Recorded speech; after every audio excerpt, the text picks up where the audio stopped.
मार्गशीर द्वितीय गुरुवार लगी घर द्वार लिपि देकी खेतर धान जुड़े आनिकी जने काकी को देदेली गुंथवा लगी कहीं लगी मुई नाई गुंथी जानी राति रे सब काम सारी दे झुटी पकईदेली राति 4 उठी गाधी देकी पहेला दांड रे पूजा करी घरे पूजा करदेली बही टिके पढ़देली बिरी चकुली अन्न भोग लगेदेली बड़ मान को मुंडिया मारी देकी समस्त को खाइबा को देदेली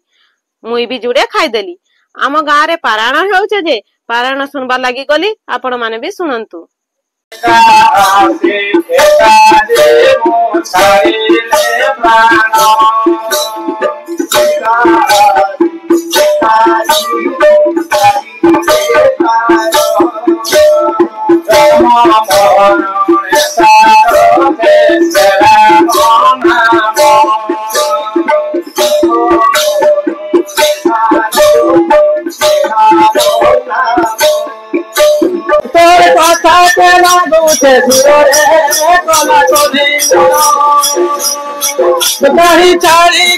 छाड़ी गलु रे कला